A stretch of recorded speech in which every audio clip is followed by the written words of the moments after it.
All good.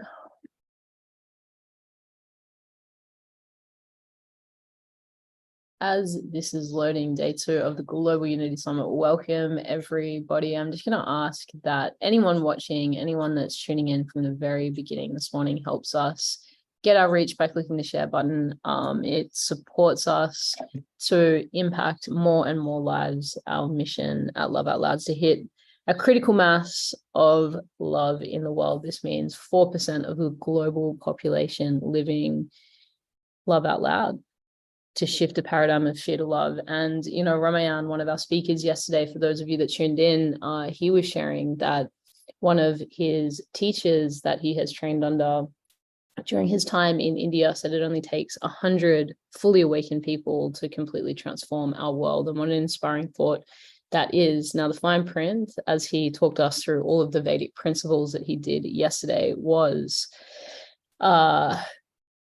awakening is not an easy journey. Awakening is a journey filled with trials and tribulations, and more often than not, significant amounts of discomfort. And I just want to preface the intent of Global Unity Summit. This summit began for the first time in 2020 during one of the most polarized times in human history. During the US election, we put our hands up and said, you know what, if we don't get comfortable having these uncomfortable conversations, we are at a serious threat on so many accounts. We're at a threat where our technological advancement, the rapid acceleration of exponential technology, isn't matching our spiritual maturity. We're at a time where politics is really seeming to not represent its people, but rather be a series of talking heads. And I think all of us have shared in these frustrations, when ultimately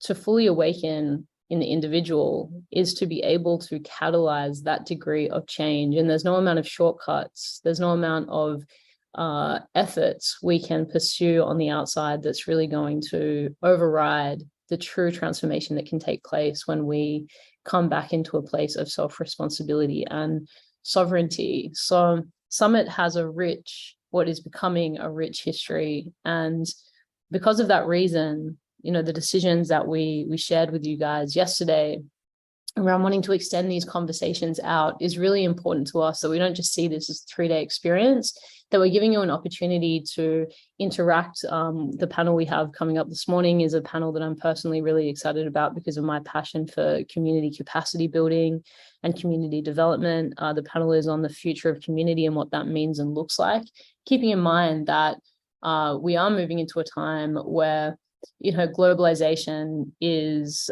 taking hold, and yet we are these tribal beings seeking this belonging in the world. And yet so much of our experience in the West is becoming homogenous, is pushing us to conform to a system that is ultimately not conducive to feeling a real sense of individuality. The irony there is we're being pushed into individualism. So we're being faced with very unique challenges, culturally, emotionally, mentally, spiritually, politically, on all accounts. And it's these conversations that support us to come into a space, not demanding that we are right, not demanding that we've even found the answer, but rather have a discourse to give us the space to really reflect on where we're at, so that we can more mindfully move forward as a world. And so that's the reason we want to get these conversations into the eyes and ears and hearts of as many people as possible. And we can do that with your support as our community. So also feel free, the team are going to put links to our tribe Telegram, our WhatsApp, and our Facebook group. All of these places are places that you can come and hang out with us and have conversations and share your thoughts, and know that you're safe to express, and to not know the answer, to be in a period of contemplation. So without further ado, I'm going to introduce our panelists this morning. I'm actually going to let them into the space as I introduce them, which was different to my approach yesterday, but I think welcoming you guys, Eliza, John, Chong, welcome into the Future Communities panel session 1. John's coming in from the UK, Eliza from Sydney, and Chong from Vietnam. Hey. So I'm going to give you guys an official introduction, but before I do that and enter the formalities of the panel, I'd love to just open the discussion today by asking generally the question so that all of our viewers can get a deeper sense of who you are and why this is important to you. What is unity? What comes to mind when you think about unity? What does that mean for you, each of you? Whoever wants to begin first.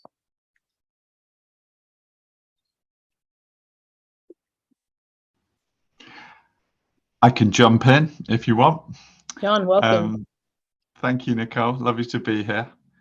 Well, I guess togetherness, really. In the UK, many of us have just been watching our football team, unfortunately, just losing in the World Cup. So there's been a whole load of sort of unity and togetherness focused on the football. And I'm just sort of 10 minutes after seeing us lose. So we'll be unified in grief kind of thing at the moment around the football in some ways. But I think it's interesting the way something like sport or something like music, like Eliza's involved in, actually is a sort of a basis for unity, for people coming together, a shared experience, which can channel, common experience. I think that's a and you know, within that, isn't it interesting too that we can have this shared experience over something, whether that be sport or music or whatever else. I know, Chong, you have really interesting views here around value systems, which I'm excited to get into. And yet we can have all these other differences and still be in this common experience. And to me, that's a really important message as it pertains to the summit itself, that despite our differences, it is possible for us to have this unified experience. So great opener, John. Thank you. Eliza. Yeah, I second what John said. I think it was put very simply and beautifully. And yeah, in music, you know, I think music unites the entire planet. There's one thing that we all have in common. Almost all people on the planet will love or enjoy or connect with some sort of music, and others that will enjoy and connect with the same style of music.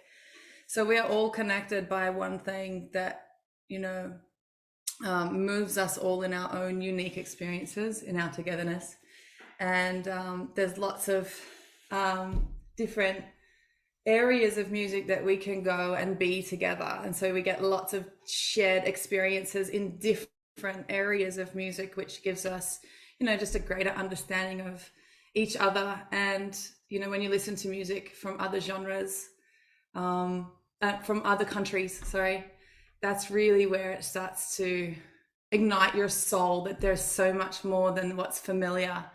There's all this beautiful newness that the world has to offer. And yeah, that's what I think unity is being together, but not only in what's familiar, in the unfamiliar as well. How relevant. Thank you, Eliza. Sean. Hey Nick, hey everyone, good to be here. Yeah, I love a question that makes me really think. So that when I hear that question, you know, I really try to define the word before I answer the question. And I think there's many levels, many layers to unity. You know, I guess the deepest layer is that unity, it feels like truth to me. The fact that the truth is that we are all one. So we are united by definition.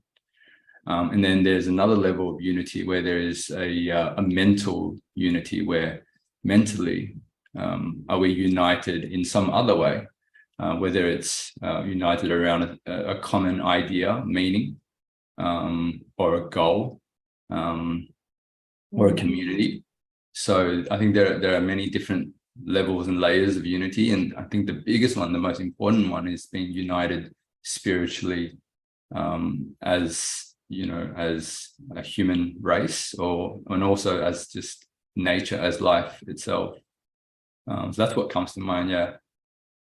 Thank you. Thank you for, I asked that question in the first ever summit to every speaker. I just realized I didn't ask it to every speaker yesterday. And what actually inspired us as a team to want to continue to do summit year on year was this consistent answer that had everyone's different flavor, different nuance, in how it was communicated.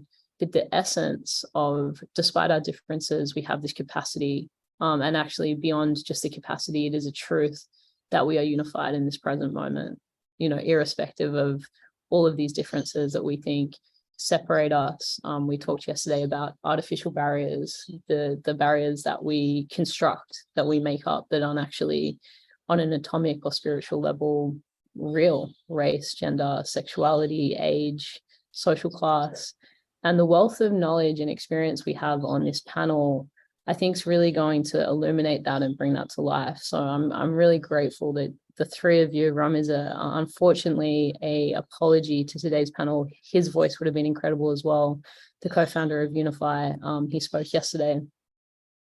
But John, Eliza, and Chong, I know we're going to have a very robust conversation. So we're manning the stream as well. If there's questions that any viewers have today, please feel free to send them through and we'll get to them at some point in the panel. But to begin with you, John, you've worked for 30 years supporting homeless people, mainly in central London. You were the CEO of the West London Mission for 8 years, and you've been a government advisor, advising on rough sleeping for the past 4 years, living in South London with 3 teenage children. I can assume that you and your wife have your own battles of unity there. And you've written a blog for the past 12 Absolutely. years, which I would urge everyone to check out, which is grace.truth.blog, which explores the relationship between kindness and honesty based on your professional and community experience. You believe that the fusion of grace and truth is key to the human transformation and is key to human transformation and social justice. And, John, I remember on our onboarding call, this really struck me as a core, to this conversation: grace. It's so rarely talked about in general. And I've actually had these conversations with Eliza as well. So that's really exciting.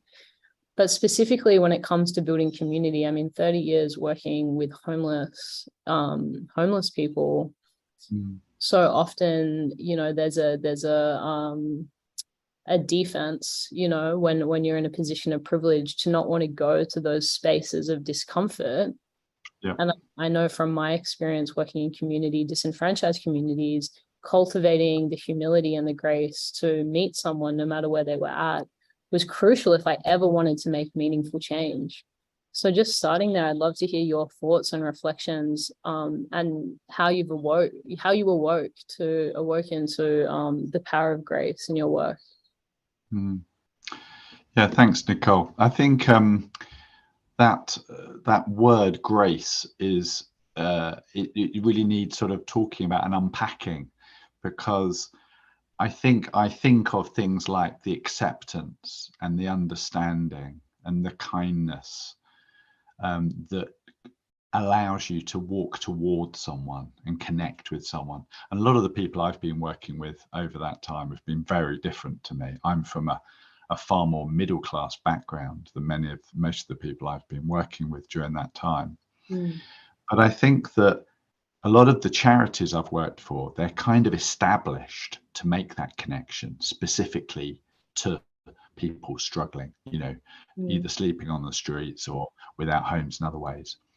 And I think that the thing about grace and the connection, you can make a connection with someone. Say you open up a centre to give out food. You can gather people together to come and receive that. That can be quite a graceful action, to give things away. But I think that the balance with truth is what can lead to more transformative activity. So I think connection, the grace, the acceptance is the first step. But to make anything transformative, you also have to be dealing in truth. So just to give you an example, yesterday I was talking to 4 guys who are sleeping in a park nearby, who are all from another country. They're from Poland. So they've come to London, and they've been coming to a community project that I run at my church to give out food. But actually, that's one step that we can connect with them on a human level, but we're having to push into like the immigration issues that they face in order to unlock the longer term change. And what's truthful? Actually, what are their real identities? Where are they with our government system in terms of unlocking their immigration issues? How are their addictions that they're struggling with? So I think this grace for me, especially with people who are so obviously struggling, obviously homeless people, I guess, are kind of an extreme form of a lot of the social exclusion that we see in all kinds of ways. It's kind of distilled. And so that connection is important, but it's coupled with this need to unlock really what's true in order to go beyond just acceptance into some transformation and change. And I think that's a tension. As anyone listening will know, with friends who've got significant troubles, it can be hard, to maintain that grace and that sort of sympathy and that acceptance of them. And I think that's where the balance with truth is so sort of important. That's such a valuable perspective, John. And I think, as everyone can relate, that this question that maybe has existed in tension to a relationship in our lives that we've struggled with, of where's the line? At what point does this become too uncomfortable? At what point does this become, a no-go zone for me? And I know one of the questions that I've often been asked in talking about love is, well, where are the lines between loving myself and loving someone else? And I've always found that question fundamentally flawed, because to have a perception of separation between those two states of being, I think is where this division starts to manifest in our thinking.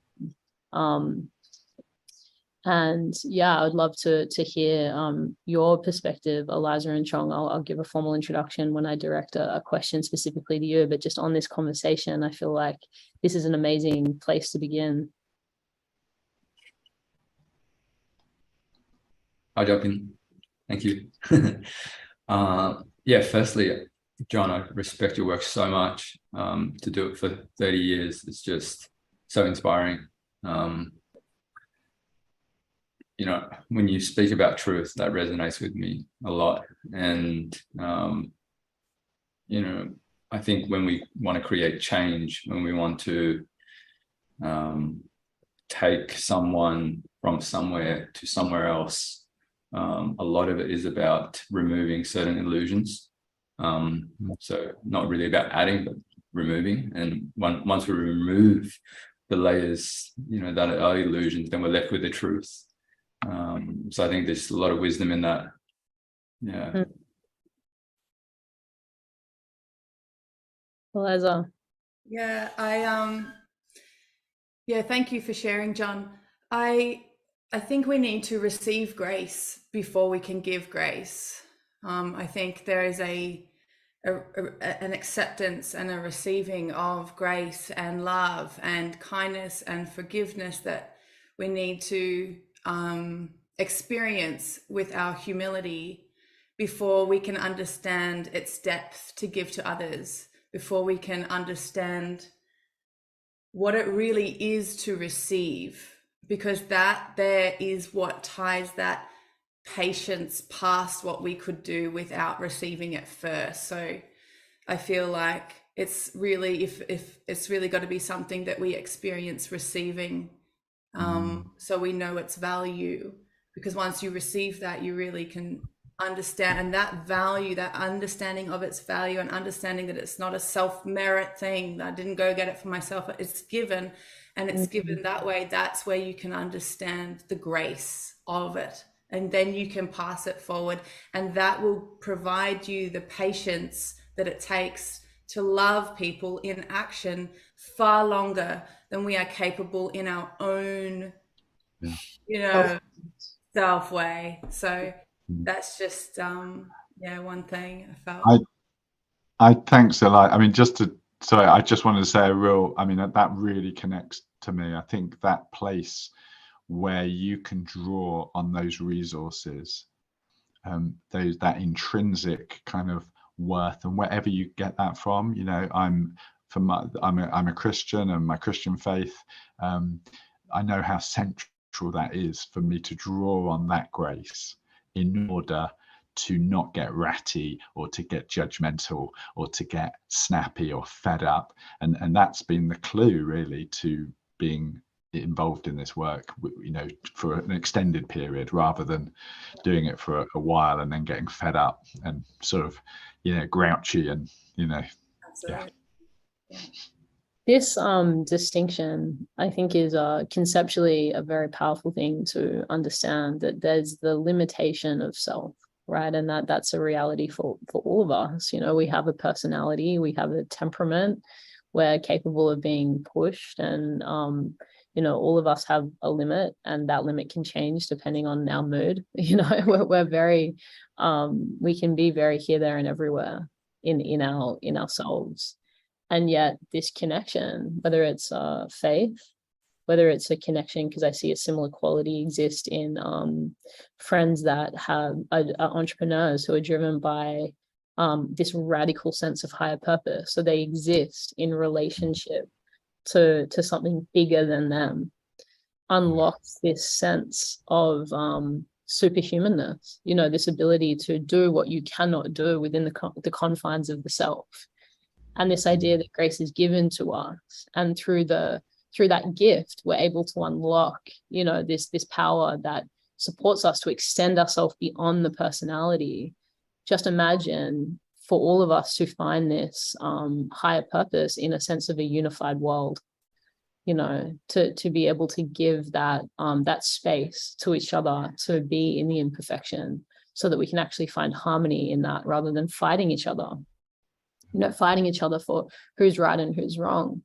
I think even just conceptually, that's a very powerful thing to understand, you know, that the separation of self, you know, in Eastern philosophies will say that it's being able to overcome the ego, or maybe not kill the ego, but at least have enough separation from the ego that you're able to exist in a more observant space where there's room and allowance for those around you. And I know for you, Chong, you're an avid meditator, and so you're looking at this perhaps through a bit of a different lens, and I'd love to hear your perspective on the mechanics of the ways in which you cultivate capacity beyond maybe you in your limited self.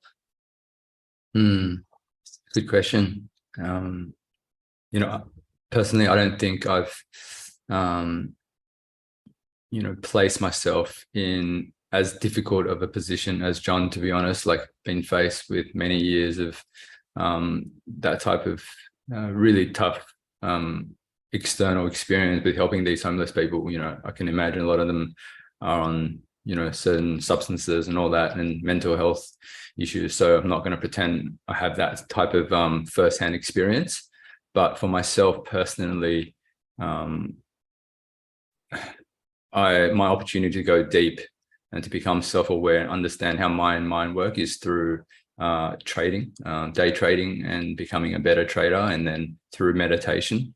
And meditation's definitely helped me to become more aware of, I'd say definitely my emotions, my thoughts, my reactions, my triggers around certain emotions.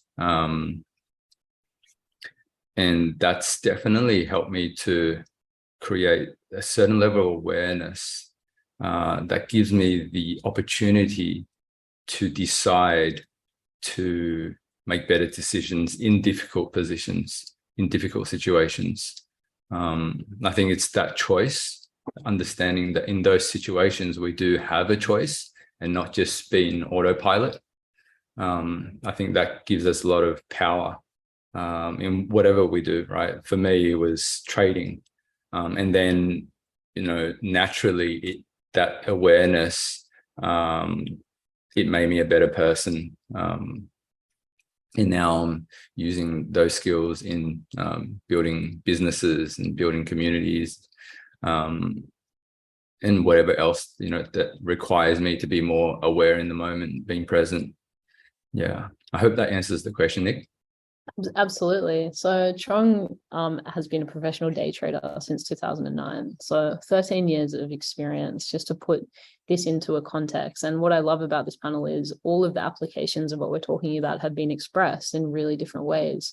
But what I hope, anyone watching this can receive is to be able to see yourself in any of these three individuals in the ways that they've expressed this capacity to extend beyond the self. This centralized theme of being able to do that, to me, is core to unity, right? If we can't overcome the self in some way, how are we meant to have a sense of harmony with what is around us if everything points back to us and there's no willingness to give? And I think that the irony there is, that's when we actually are at our happiest. It's when we feel our most valuable. It's when we can contribute. It's when we can, experience this experience that all of us, I think, fundamentally chase. That's why we go to sport. That's why we go to music festivals. We want to transcend. This is, I think, one of the biggest existential realities, and what can cause a crisis for people is this confinement to the self. When I started my work in mental health 12 years ago, my number one proposition was mental health is radical self-orientation. And it doesn't mean selfishness. It doesn't mean that you're a bad person or you have bad intent. It's this lack of ability in a moment or an extended series of moments for someone that's suffering chronically to not be able to overcome your own mind. And I think this is core to building community. So to give a little bit of context for your work, Chong has been a professional day trader since 2019, with a specific passion for the crypto space. Also the CEO and founder of Momi, which, all of us, Chong, are just loving watching your journey at Love Out Loud with Momi, a Web3 startup that's leveraging blockchain technology, cryptocurrency, and NFTs to help people live a more meaningful life. Chong is also a fellow director of the Love Out Loud Foundation. And so I just want to take a moment to give a special shout out to the work of the foundation. I too am a director on that board, and the Love Out Loud Foundation is introducing mindfulness and meditation to young people and nurturing conscious leaders of tomorrow to create a more loving and sustainable world. And what part of the problem that Chong and I identified in wanting to use the foundation as a vehicle to create and catalyze change was there's a vibrational shift that needs to happen in our thinking when it comes to the world beyond us, when it comes to how we interact with the world. We can't just apply the same thinking that has created the problem to a prospective solution and expect there to really be meaningful change occur. And so it's such an honor serving with you, Chong, in that space. And I think just to go a little bit deeper into what we're talking about, what meditation has taught you, you were a day trader for over a decade, and then you made the decision to move into entrepreneurship. But the skills that you were able to cultivate as a trader, this capacity to stay calm, stay present, not give into the irritation, not give into the impulse, all of the things that I've heard you talk about, I would very strongly and hopefully rightly assume for you, John and Eliza, in your work. I know, Eliza, you've done a lot of volunteer and community work. You're very involved with your church as well. It's a similar function, that function of, I feel maybe I don't want to do this, or this is really hard, but I'm going to cultivate the capacity to find a way, And so all of these voices are super valuable. Sorry, John.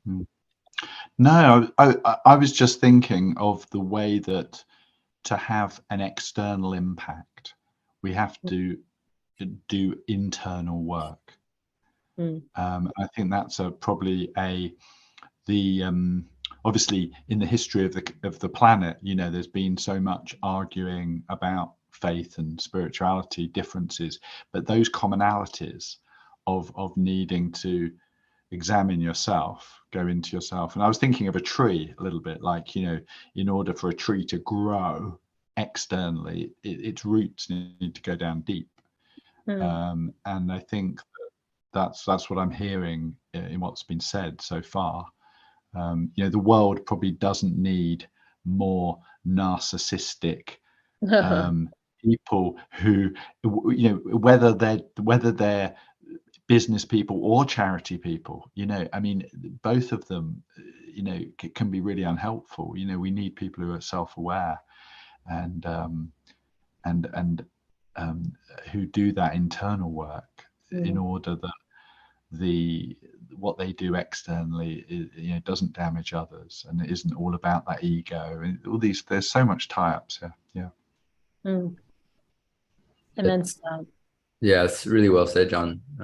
It's, you know, it's so interesting that, you know, when we do the internal work, often it's because we are faced with that external stimulus that allows us to, you know, have that repetition of, you know, the opportunity to do the internal work. You know, for me, it was the external challenge of losing money all the time, being faced with the emotions, the ups and the downs every single day, you know, getting punched in the face by the market.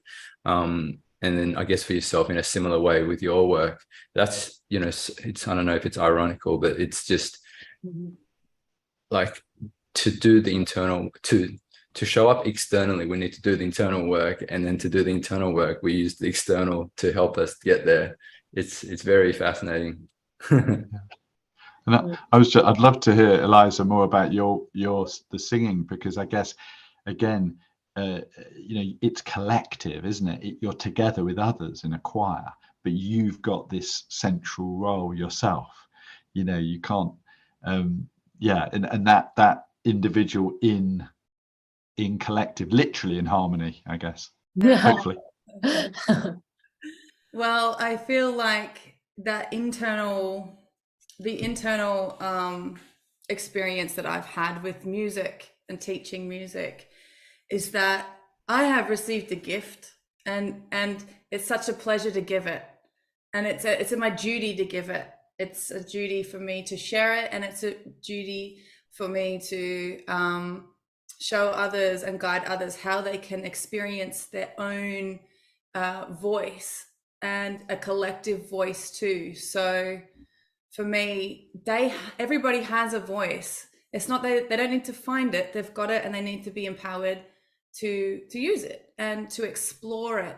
And this whole awareness thing is so relevant, because I feel like we need to question, we need to become open and question. If we start questioning what we think we know, if we start going outside what we believe we know, that's where you'll find so many new answers. Because you know, doing the work these days is kind of, even this terminology, so this whole discussion that we are having here in the West is so privileged. You know, outside of music, my husband is an Iranian refugee who is countryless still after 10 years, you know, and I've watched what's happening in Iran. I have watched what's happening with his people, with his place. And discussion of awareness or self-development, it's not even been privileged to even land upon countries, millions of people. This would be the first time they've ever even heard of the very concept. So that's what I want to bring music, this cross-cultural music experience across the world. That's why we want to expand across the countries. The first team that I hired was they were living in South Africa. They were from Zimbabwe, I believe. And they were our first coaches in the company. I was like, well, we're going to hire someone. We're going to hire somebody with something to say.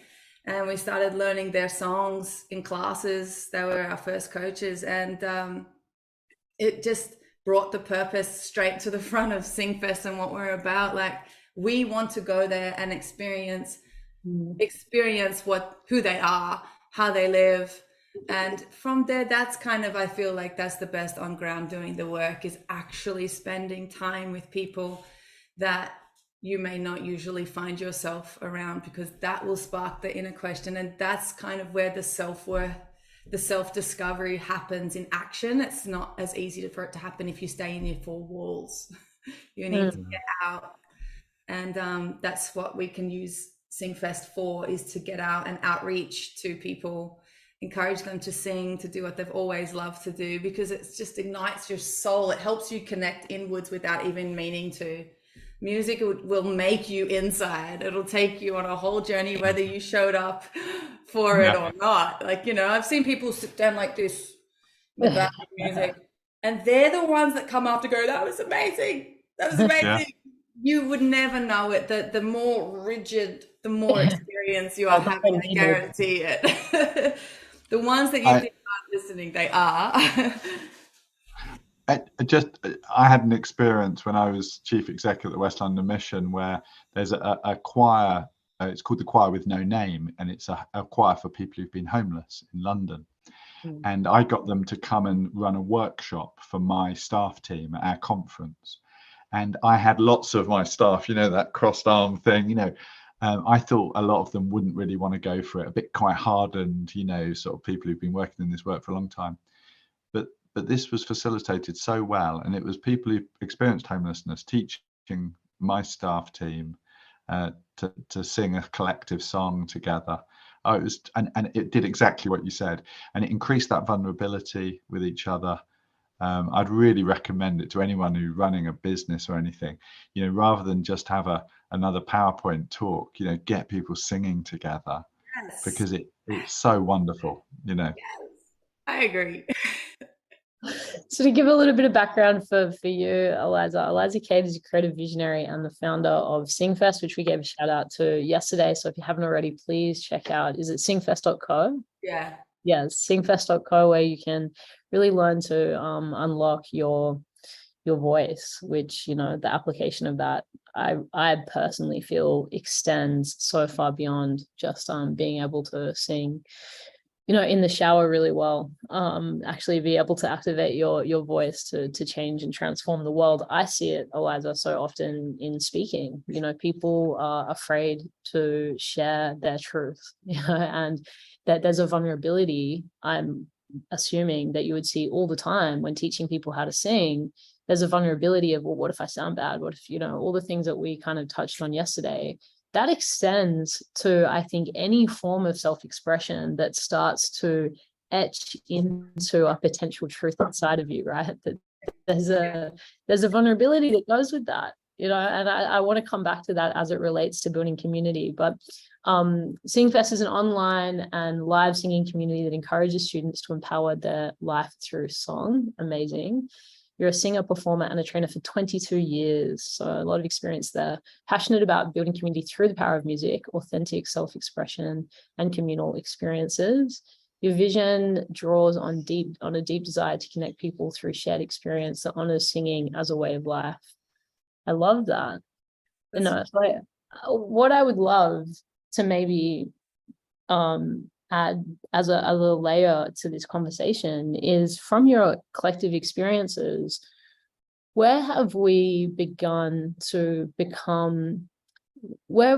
misguided in that we've started to so radically focus on our differences over the things that really unify us?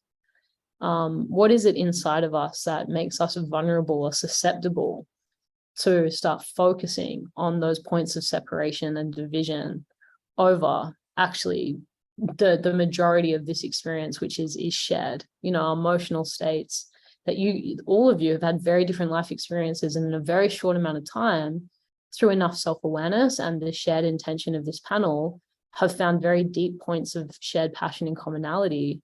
And I really believe that that's true for all of us. But for some reason in our world, I think especially in the West, we've become fixated on the things that divide us.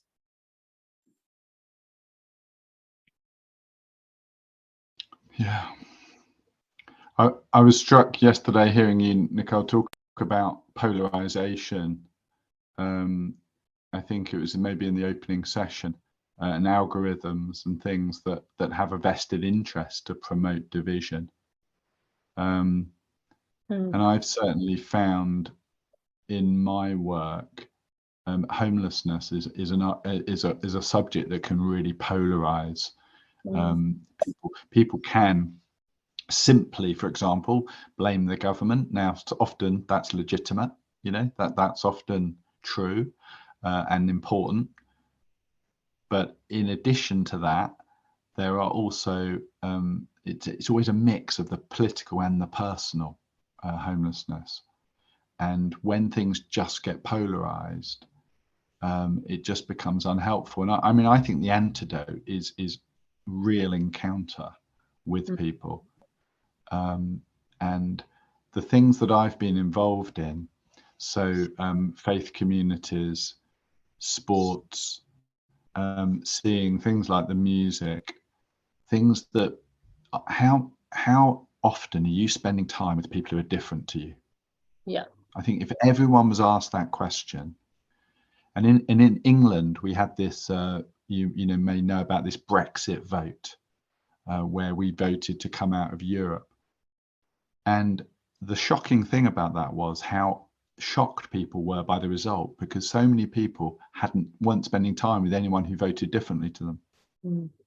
So it was like an X-ray on the sort of fractured nature of our country, because, you know, people, I think maybe the one of the things about online and things is that maybe originally the liberal dream is that it will encounter all kinds of different experiences, but actually we tend to go towards echo chambers. And how we can break those and spend time with people who are different, I think is critical. Yeah. Totally. It's fascinating, right, that we've never had more capacity to hear a variance of perspective, really.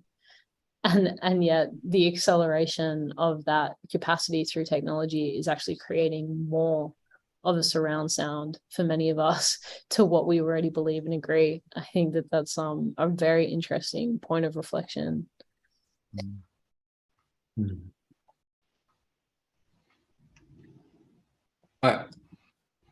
I personally think what's happening with, you know, society and just the world, with us perceiving it in a way that we're separate and divided, you know, goes pretty deep. And for, I guess, a long time, just how humans have evolved. You know, I think over the last, I would say maybe 500, 300 years, where the system, you know, I don't want to go too deep into a very dark scenario, but the system has done a lot to create people that have this perception that we are separate, we are divided, where that's just an illusion, that's not the truth. And if you go back and you look at historical traditions, you know, the way that they teach the next generation about connecting to each other and the earth, and, you know, having those traditions, we don't do that anymore. You know, just yesterday I was taught about the idea of the female cycle with the moon, and back in the days, you know, that was a sacred tradition. You know, they call it like bleeding into the earth, and there was a nice quote that, like, if the women bleed together into the earth, the men don't have to bleed. Like that's just an idea of like connecting, like people being connected, or also us and the earth and nature. We don't understand that anymore. Like they don't teach that in school. So through the whole system, we literally have this perception that we are divided, we are separate. And that's just focusing more on, you know, the physical aspect of life and less focus on the spiritual aspect. Because when you go down the spiritual path, you start to understand we are connected, but we don't get taught that anymore at school. So, you know, I think the system is a big reason for that. And if you talk about how to change the system, I think then we come back to consciousness, awareness. How do we, change the awareness of the leaders of the world so that we can start to take steps to creating maybe an alternative system? Yeah. Mm. Just a reminder that the system ultimately is all of us coming together and making a series of choices and building relationships. I think that can be so easily forgotten because of the amount of blame that's often projected on the system, or the system or bureaucracy being, a core reason as to why change can't occur. Just to come back to that truth, that the way you show up in any circumstance or any institution is the single most defining demonstration of leadership, the potential catalyst for change. It's within your hands to remember that you're sovereign in that way, and to continue to bring that awareness back to yourself, that you can show up differently no matter the circumstance when you have changed within. I think that's a really powerful perspective. Eliza, maybe what you see around people's vulnerability to these points of division. What is it in the inner workings of someone that even allows them to take on some of these more divisive narratives and internalize them? Well, I think that individualism is kind of it's kind of stemmed out of feeling like confined previously. So people have latched onto this new idea of individualism, especially with the internet, that just flames the fire. And I don't think that we're on the wrong track. I think we need to both expand further into individualism to understand that no two people are the same, not one. So in terms of individualism, we actually are one of a kind. We're one make, we're one. And then it's where we work, and then it's discovering who you are as an individual and where you can be used and be purposeful and live a purposeful life, a life that you were born to live and be the person you were created to be. And I think that's just the swing. We just need to swing individualism to, okay, so now that I know that I am one of a kind, my voice is unique. That's the main message I need to teach people when they start to sing, is this comparison or trying to find where they belong vocally. Like, I sing like this person, I sing like that person. I'm like, unfortunately, you just sing like you. And you can't go and find somebody else that's going to be the same. And I was like, but right there is the beauty. That's just like that when the airplane just finishes turbulence and you just glide. Like, once you accept that your voice is only yours and there is no one to compare to, and it's needed. We need the voice. When you hear a choir, when you hear anyone sing together, you need different sounds. It's better if you ask a producer, I want 100 different sounds to work with. Yes, it's like color. We're color. And it's endless. It's and there's just no voice alike. And you might be similar. You might think, oh, they sound similar, and that's great, but they're not the same. We don't think the same. One of a kind. And once you learn that everybody is one of a kind and that we don't know truly what anybody is like, then you can go, okay, cool. Now let's unite and find where I can be used and where I can be kind and purposeful to others. Yeah. I personally, I sing like Mariah Carey, Yes. so that's my talent. No, but I think that what you've said, I think, is so vital, because you're just talking there about inner work, aren't you? Really, someone's inner acceptance, so that they can, participate externally, and I think this acceptance that we are individuals, that literally, we are not co-joined with anyone physically. We stand by ourselves, and yet we find our humanity in relationship with others. Yes. Yes. You know, it's Yeah. that dual, because enmeshment with someone else, or codependency, or an obliteration of boundaries is not healthy either. And I think that if you look at the history of a lot of communal living experiments, they've been fraught with Experiment. difficulty, haven't they? That's a better word. Yeah. Well, my wife and I looked into doing this when we were first married. We wanted to not conform to just a sort of a house in the suburbs and all of that. And we looked at various communal living, and I think that's, you know, it was very difficult, actually, you know, very tricky. And just, you know, I've been married, you know, 21 years, and I think the thing I've learnt to keep our marriage healthy, which is obviously part of this, really, because it's a foundation for our engagement, obviously, with our children and with our community and all of this, but is to recognize the differentiation that two people, that my wife's different to me. She's always going to be different to me. We're choosing to be together, but we don't want to just become each other. That's right. And the acceptance of that, and instead of the sort of, I don't know, the passive aggression or the manipulation that can exist unhealthily, seems to be really important.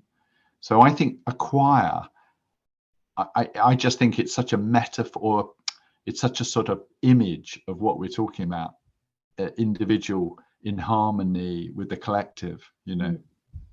I do too. That's exactly how I feel. It's beautiful. It's so beautiful to know. And what you said about like maintaining relationships with each other in community is going to be work. And I think it's always going to be work, and it's going to, you need these fundamentals to fall back, receive grace, receive mercy, receive love, receive forgiveness, and pass it on. That's how you maintain healthy communities. If you don't, we can't think that we're going to get to a place of, oh, we all just get along now all the time. It's because we're different, and that's constantly going to be present. It will always be present. But how we can sustain love in those moments and maintain health overall and in general, and understanding and boundaries, and knowing those limits is really what will make a long-term healthy community. I feel, and I want to bring that into Singfest as much as possible, and into the world. Into the world, yes. Into the big wide world. I think there's Nicole, John, yes. I just want to say so I don't want to talk too much, but my son used to sing this song at preschool that I always think about, and when I was looking at your materials about love, it really came back to me. And it's that song, you might know that song, "Love is something, if you give it away, you end up having more."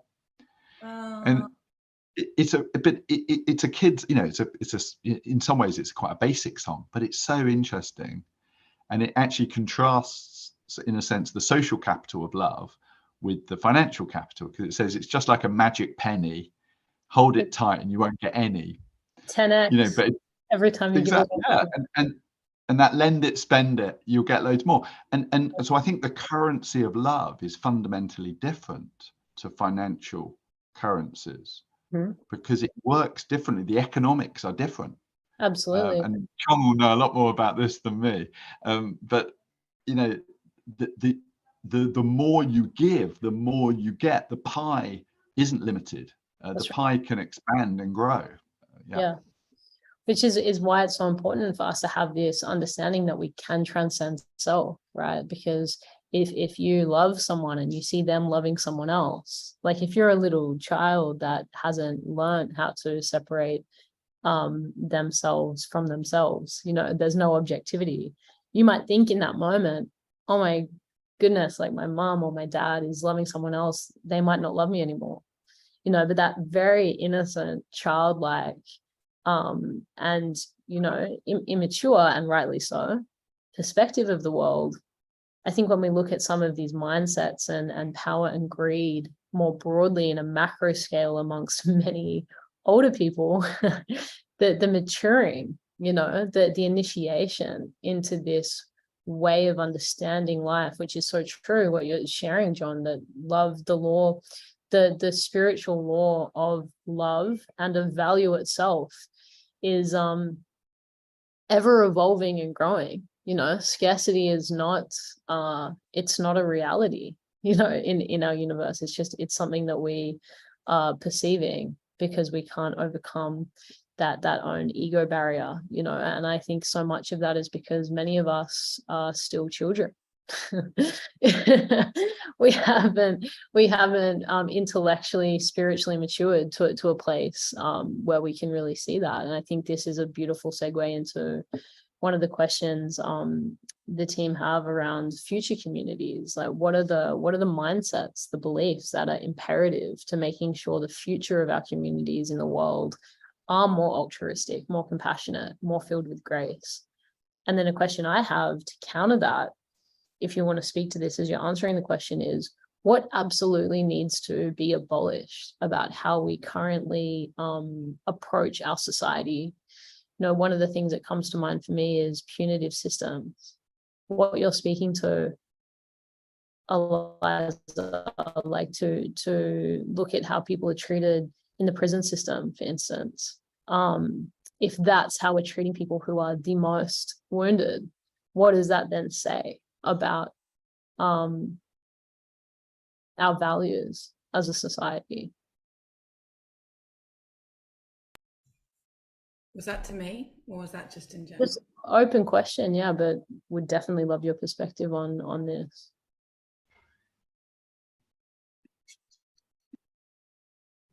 I'll ponder.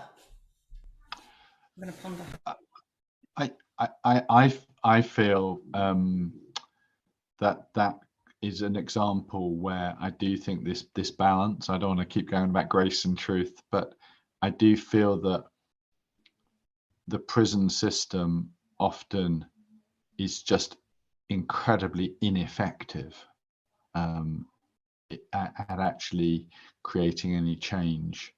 And yeah, I've spent a lot of time with people who have, in the recovery movement, people emerging out of addictions, they have found a place of acceptance.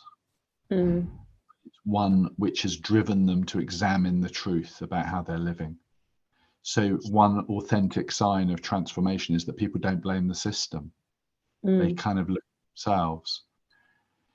And I think society, one of the polarizing factors is, I guess, that polarization between people who want to punish and sort of lock people up and throw away the key, versus the sort of more rehabilitative aspect.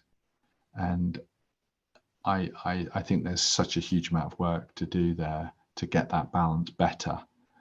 Almost political reality means people have to be punished to a degree, like the restriction of liberty is a punishment, and I don't think we'll get away from that necessity.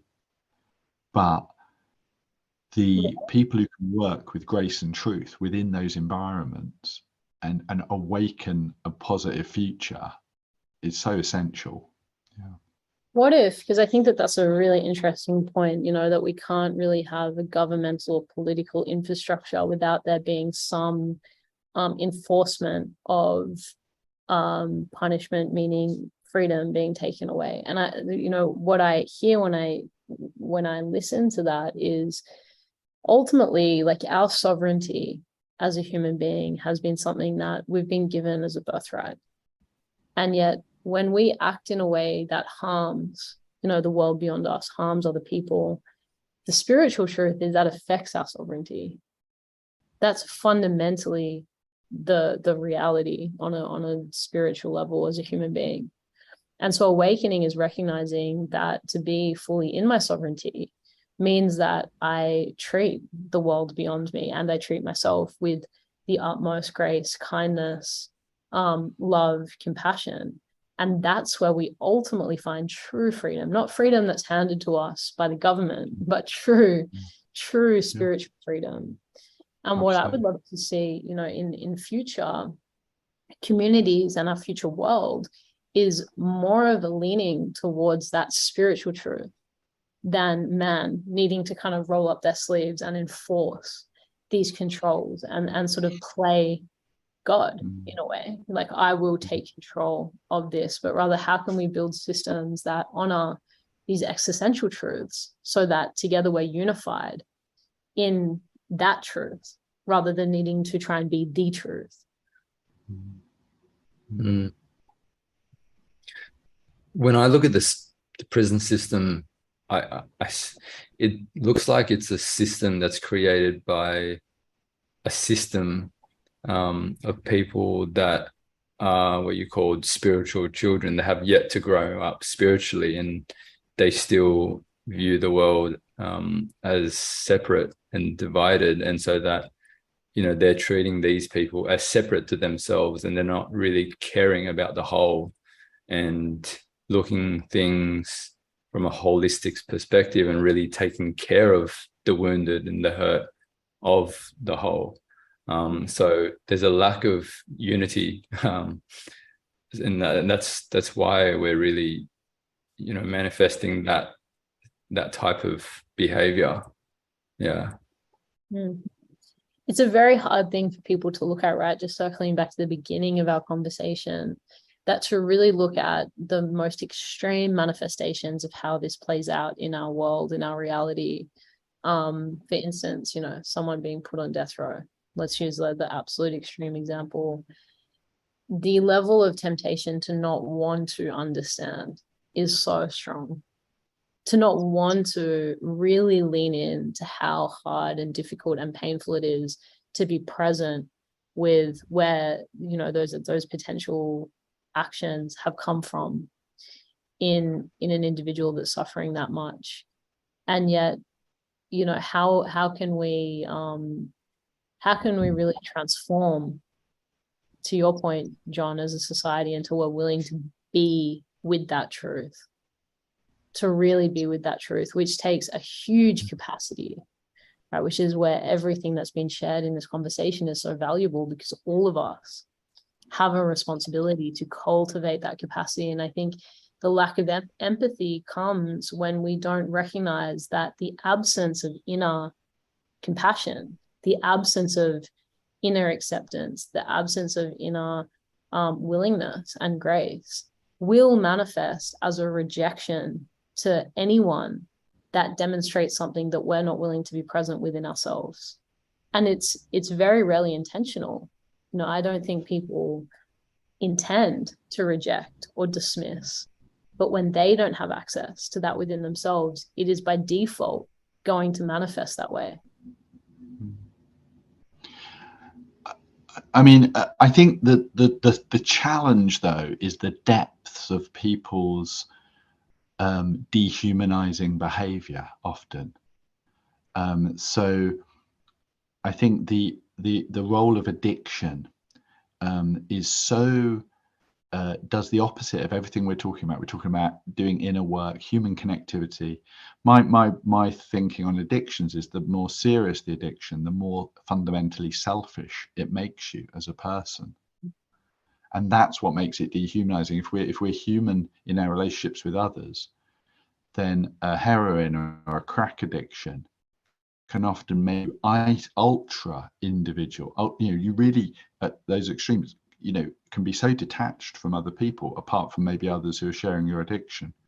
And I think that the boundaries there, the continue. My cousin had a heroin addiction for 20 years. And the reason I had a good relationship with him was because I had very strong boundaries with him. So we had two rules. One, that I'd never ever lend him any money ever, and two, that when we could speak whenever he wanted, but if he was blaming everyone else for the problems he was facing, then I'd hang up. And I said, I don't want to get completely fed up with you, because that has been the pattern. And it's that kind, that for me was love, you see. Yeah. Even though other people in my family were kinder, but they got fed up with him. Yeah. You know, that's so valuable, you know. And going back to boundaries, you were speaking on boundaries before, that this capacity to be with the all, you know, and to experience ourselves in wholeness is not the eradication of boundaries. The honoring of where you're at. You know, I think acknowledgement actually is such a core piece to this, that it's not, if you don't have the capacity, okay, you know, but can you at least acknowledge the truth of that situation? So I think about people with mental health experiences, the pattern that I would often see play out in dynamics and communities that I would work with is there was just a fundamental denial. This person is, you know, in a mental illness or suicidal ideation or addiction, and those around them didn't have the capacity, but they also refused to acknowledge it. And so that the absence of acknowledgement, I believe in most instances, was actually the thing that would send the person in the position who was suffering into the greatest spiral, because they would just feel so unseen, so unheard. And that's what they couldn't reconcile. Not that people around them didn't have the capacity to help them or save them, even though that was probably a level of craving that they had.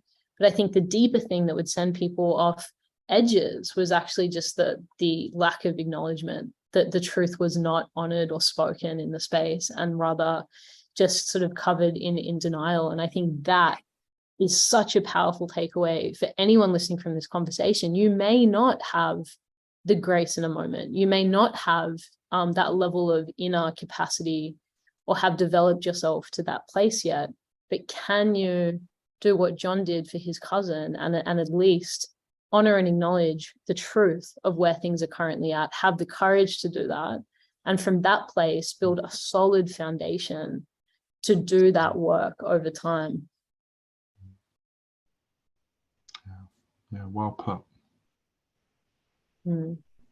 Yeah, final reflections on that, and then maybe a closing thoughts around future of communities in our world.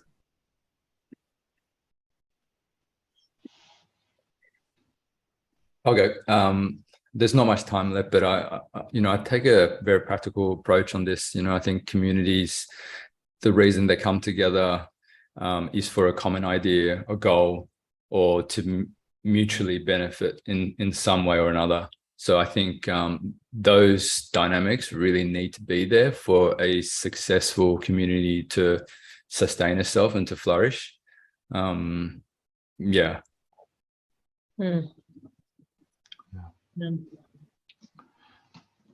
I feel like with what we were just talking on a little bit just over the last 5 minutes, 10 minutes, just access to resources is really important to be able to learn, because John has the wisdom of how, because of his life experience of how to have a boundary, what a boundary is, what it would look like in that situation. So just access to general resources in every language, not just in English, is critical, because we have so many relationships now that are cross-cultural, and we need resources. Like every time I'm trying to get my husband a book, an Iranian book on self-development, like if you find one, send it. You know, like when we are just plethora of information and resources, we need to get these things translated to every language. We need to provide just resources for people who do want to grow but don't have anyone around them speaking this way. This is ESL, and they kind of picked up, 20% of what we're talking about, and 80% they're not sure. But that kind of understanding that to really outreach to, it needs to be globally outreached and find and help the equality of that development, so that the native English speakers don't just, go up again with all of this privilege and knowledge and resources, and we don't take care of our brothers and sisters that so far still have not had that equality with us. So I feel like also making sure that we pick up the brothers and sisters from our positions of honor and privilege and care to make sure that we grow together is critical, or we're just going to keep these societal separation and division. It's just, I think we need to be super, super aware and really provide resources for everybody. And the second thing I just thought of when we're talking about people's experiences in prisons, and I mean, other than yeah, I don't agree with the way that it's been done. Like in terms of like, oh, I'm not doing well, lock me in a cell for 24 hours a day, very small if you can. Like through COVID, I think we all understand that locking us in the four corners, four walls is not good for anyone. But I feel like, you know, my husband once just kind of spoke to me like this, and never really leave me. To become a diamond, to become a shiny, perfect, beautiful diamond, we need to go through a lot of crushing, a lot of pain. Ouch, it hurts. But that's the process to become beautiful, and that's the way that we're designed. And sometimes we're designed to sit in discomfort, and we are allowed to feel alone. We are allowed to feel that pain, because in pain, when you can escape a quick pain with things like addiction, bang, stops the growth. But when that is taken from you and there is nothing that you can do, then surrender. And then after that surrender, there's resources for you to be loved and cared for after you can surrender to your circumstances. Open the questions. So this is kind of like this journey to becoming these diamonds. And I believe everybody can become that. And I think, you know, we need to keep that in the forefront of our minds, that no matter where somebody's at, they have an incredible potential to live out their absolute most beautiful God-given lives, if we can support them well and use what we can do, to help them get there. Yeah. So much hope in what a beautiful way to end this panel. Thank you, Liza. There's so much hope in that message, you know, and I think if we zoom that out and we think about what we've been through as a world, you know, and the realities are that humans are not yet beyond war and and violence, and we haven't evolved yet beyond that, and yet inside of us is this incredible amount of spirit and humanity and love and compassion. That's at our core. That's the diamond at the core of what we are. I think at least, you know, this community, the Love Out Loud community, believe that, because it's what unifies us. It's definitely what I've noticed in my work with people, even in the most extreme situations where someone is at their most volatile and violent. It's really interesting as a facilitator, and I'm assuming, you know, in your own ways, all of you have seen versions of this. There's this screaming for love in that, and it's been misguided and it's been misapplied. But at the core, I think when you see that human vulnerability, when someone looks like the biggest monster, they're actually the most fragile. You know, and otherwise there'd be no need to defend and be that volatile.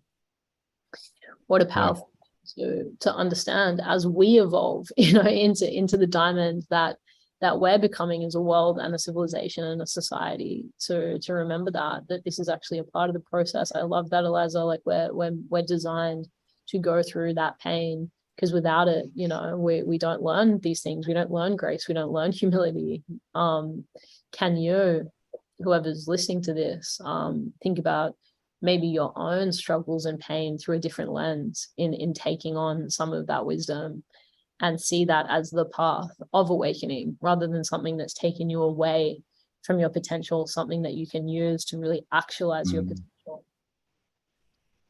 Yeah. I just wanted to add one more thing that's coming to me, is that as long as you have breath, you have hope.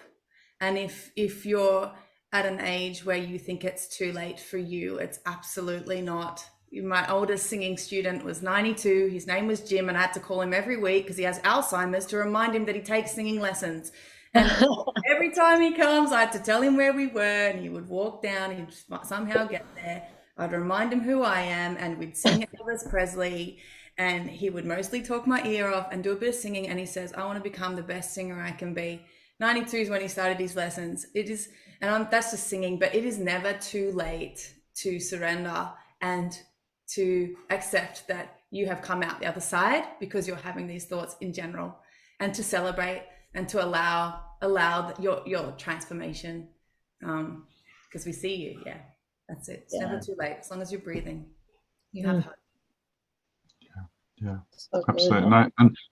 And I think the need for love is such a great mission that you're pursuing here. And I think this conversation for me, within this diversity of experiences and cultures and countries, I feel this relationship between this grace that we can receive externally, that is sort of an objective grace, is something that we can share, and that drives us towards a truthfulness. And then the greatest truth is that there's grace and there's more love. And I think there's that circular positive cycle. I feel that we can do with those around us, close to us, next door neighbours, and then, you know, in our communities, in our countries, and hopefully as wide as possible. But I feel love fundamentally is a fusion of that grace and that truth. I couldn't agree more. I've loved this conversation. Thank you, all three of you. I just want to give a shout out to Momi.io, Chong's startup, Singfest.co, Eliza's amazing tech startup, and John.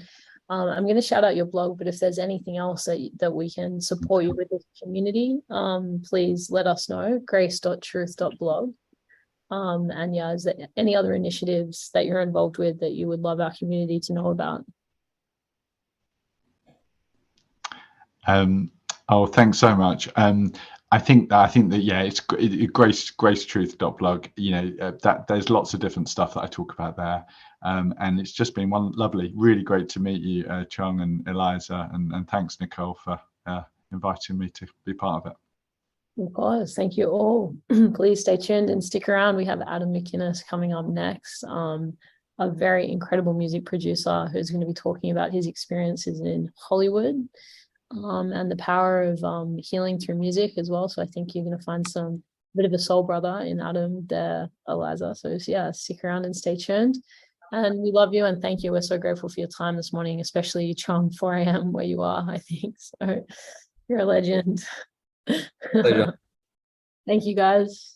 Thank you. Thank you. So just as these guys jump off